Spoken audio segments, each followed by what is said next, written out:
Quý vị đang đến với chương trình Điểm tin quốc tế phát sóng ngày 4 tháng 11. Thưa quý vị, mối bất hòa giữa các nước liên quan Biển Đông thời gian qua vẫn chưa có dấu hiệu hạ nhiệt. Trong khi liên tục tập trận phô diễn sức mạnh quân sự, chính quyền Bắc Kinh còn có động thái gây tranh cãi ở khu vực thuộc chủ quyền Việt Nam hoặc các nước láng giềng. Còn phía Mỹ, quân đội siêu cường đang hoạt động ra sao ở vùng biển nhạy cảm này? Giới chuyên gia nói gì về căng thẳng Mỹ-Trung liên quan Biển Đông? Xin mời quý vị cùng FBNC tìm hiểu các vấn đề này trong điểm nóng hôm nay.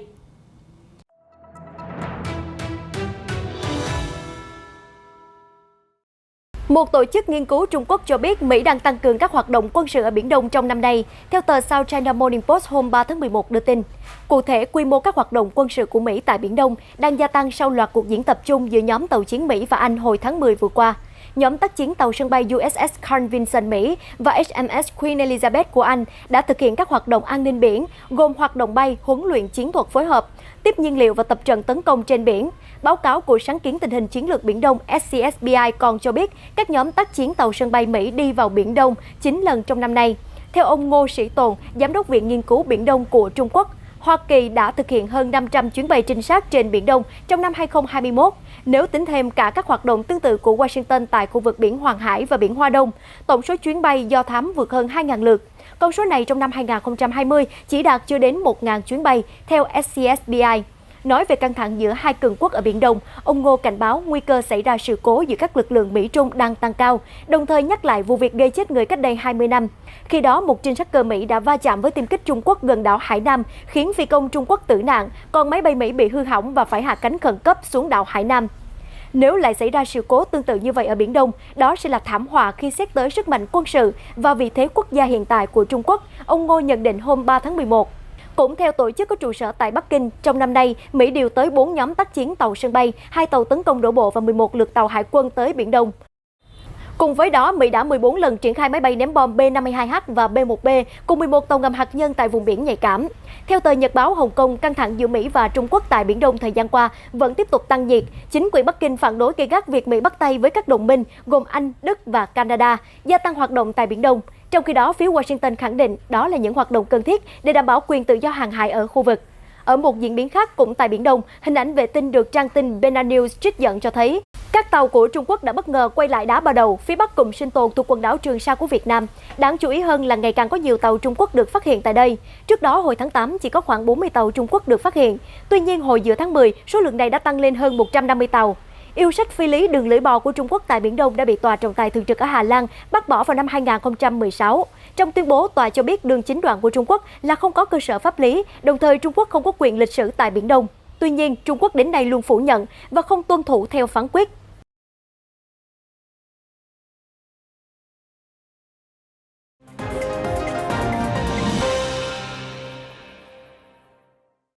FBNC sẽ tiếp tục cập nhật về diễn biến nóng nhất liên quan căng thẳng ở Biển Đông trong những bản tin tiếp theo. Còn bây giờ, tiếp tục chương trình sẽ là phần điểm tin nhanh về tình hình thế giới trong vòng 24 giờ qua.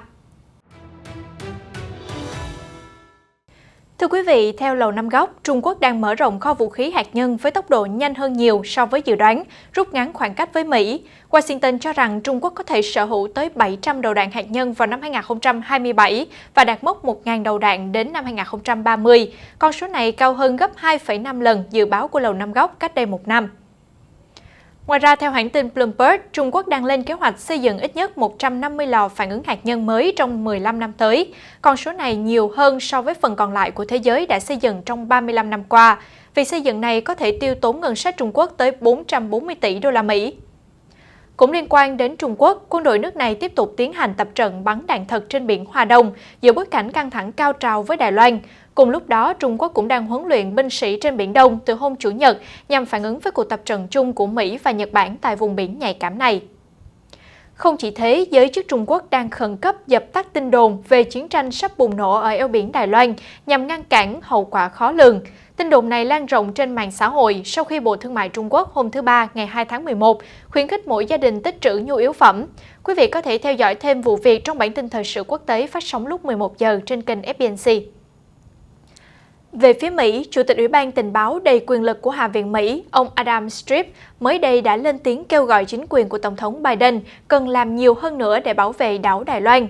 Ông nhận định trong vấn đề này, các cam kết càng rõ ràng càng tốt và không nên có bất kỳ sự mơ hồ nào. FBNC đã đưa tin về tuyên bố này trong bản tin trưa phát sóng lúc 12 giờ trên kênh FBNC. Quý vị có thể theo dõi lại. Trong một diễn biến khác, truyền thông hôm nay cho hay, Thủ tướng Nhật Bản Fumio Kishida sẽ kiêm nhiệm chức Ngoại trưởng cho đến khi ông công bố nội các mới, có thể trong tháng này. Trước đó, Thủ tướng Kishida đã bổ nhiệm Ngoại trưởng Toshimitsu Motegi làm Tổng thư ký Đảng Dân Chủ Tự Do, thay cho ông Amari, người đã từ chức sau thất bại trong cuộc bầu cử Hạ viện ngày 31 tháng 10. Tiếp tục chương trình là diễn biến ở một số khu vực khác. Theo Tổng thống Vladimir Putin, Nga sắp hoàn thành thử nghiệm tên lửa hành trình siêu vượt âm Zircon và dự kiến biên chế cho Hải quân từ năm 2022. Động thái này thể hiện quyết tâm của Nga nhằm dẫn trước Mỹ và mọi nước khác về triển khai vũ khí tầm xa thế hệ tiếp theo, khó phát hiện và khó bị đánh chặn hơn.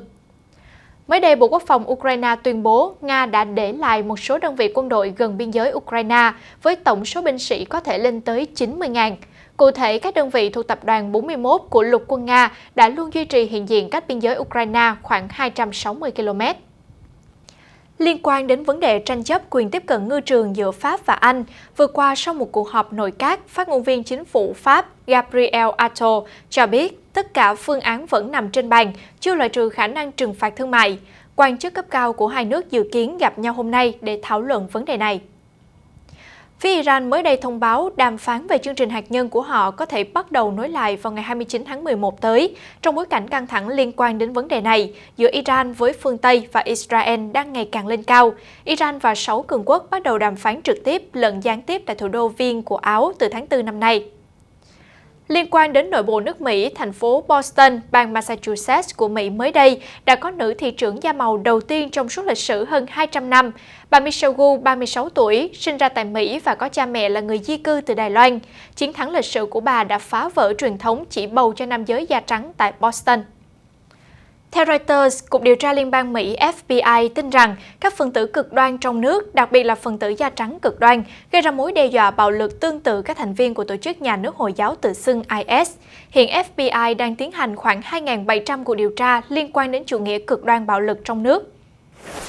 Xin được chuyển sang một số thông tin xã hội thời sự nóng nhất. Thưa quý vị, một máy bay chở hàng của Nga đã đâm xuống vùng Siberia vào hôm qua, khiến không ai trong khoang sống sót. Máy bay chở theo 7 người đã biến mất khỏi màn hình radar khi vừa ra khỏi trung tâm thành phố Irkutsk.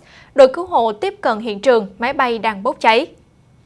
Một tai nạn thương tâm khác cũng vừa xảy ra tại Pakistan, ít nhất 22 người thiệt mạng và 8 người bị thương sau khi một xe khách lao xuống khe vực ở Kashmir.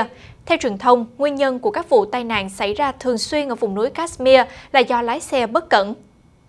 Cập nhật mới nhất về vụ lở đất ở thị trấn Malama của Colombia, tới nay có 14 người tử vong, thêm 6 người khác mất tích từ ngày 3 tháng 11. 223 nhân viên cứu hộ đang nỗ lực cứu nạn, bao gồm binh sĩ, lính cứu hỏa và cảnh sát quốc gia. Vụ lở đất khiến nhiều ngôi nhà bị hủy hoại, với nguyên nhân là do mưa lớn kéo dài. Thông tin đáng chú ý, một tiểu hành tinh có kích thước bằng tủ lạnh đã xẹt ngang trái đất vào tuần trước. Đáng nói là các nhà thiên văn học không hề biết về sự tồn tại của nó, cho đến vài giờ sau cú di chuyển hiểm hóc. Để biết thêm thông tin chi tiết, xin mời quý vị theo dõi lại bản tin quốc tế phát sóng lúc 14 giờ 30 trên kênh FBNC.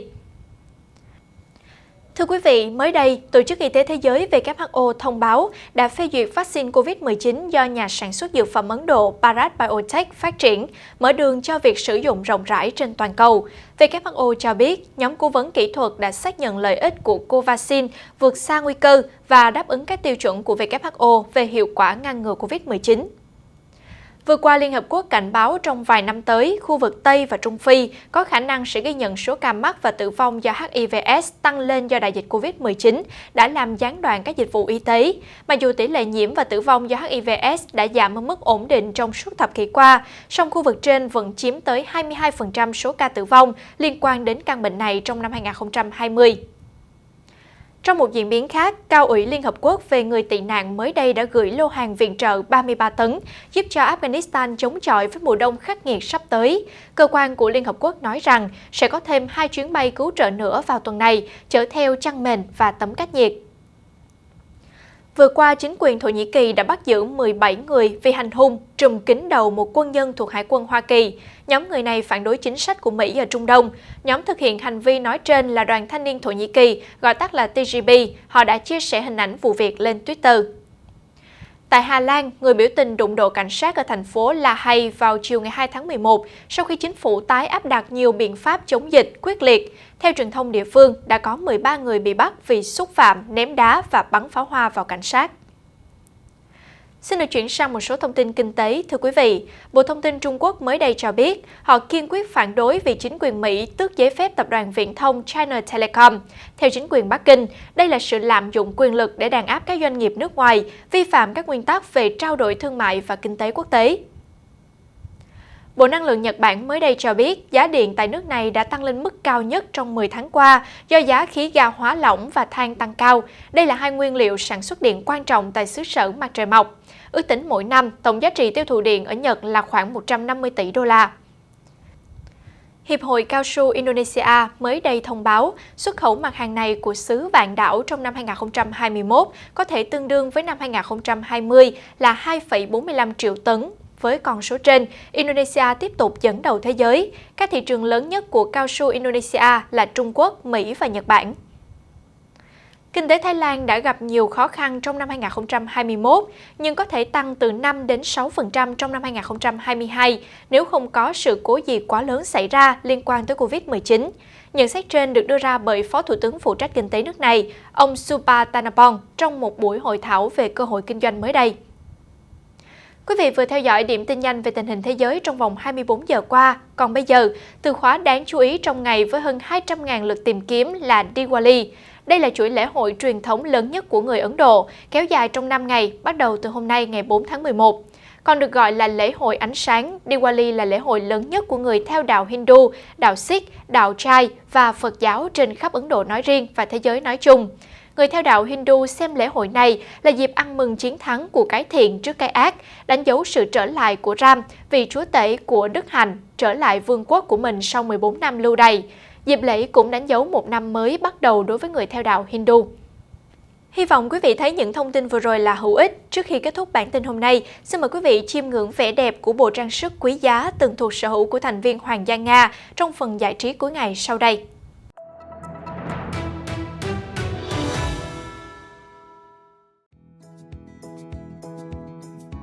Nhiều món trang sức quý giá gắn kim cương màu hiếm từng thuộc sở hữu của thành viên Hoàng gia Nga sẽ xuất hiện trong buổi bán đấu giá tại thành phố Geneva, Thụy Sĩ. Mỗi món trang sức trong đợt này có thể đạt mức giá lên tới gần 6 triệu đô la Mỹ. Theo Reuters, chiếc nhẫn với viên kim cương màu hồng cam nặng 25,62 carat có giá khởi điểm khoảng 3,9 triệu đến 5,9 triệu đô la sẽ là tâm điểm của sự kiện. Hay một đôi bông tai kim cương trắng với viên đá nặng 25,88 carat, dự kiến có giá từ 4,1 triệu đến 5 triệu franc Thụy Sĩ. Buổi đấu giá dự kiến diễn ra vào ngày 10 tháng 11 sắp tới. Đặc biệt đối với những nhà sưu tập đá quý hoài cổ thì một chiếc trâm cài kim cương và đá sapphire hình bầu dục từ tủ đồ trang sức của đại công tước Maria Pavlovna, dì của Sa hoàng Nicholas đệ nhị sẽ thực sự là những món đồ vô giá. Ngược dòng lịch sử, Reuters cho hay nữ công tước Pavlovna phải chạy trốn khỏi Nga trong cuộc cách mạng Bolshevik và qua đời ở Pháp vào năm 1920. Chiếc trâm và hoa tai của bà được một gia đình châu Âu đấu giá thắng được hồi năm 2009.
hình ảnh vừa rồi cũng đã khép lại bản tin Điểm tin quốc tế. Xin chân thành cảm ơn quý vị đã quan tâm theo dõi. Xin chào và hẹn gặp lại trong những bản tin tiếp theo trên các nền tảng của FBNC.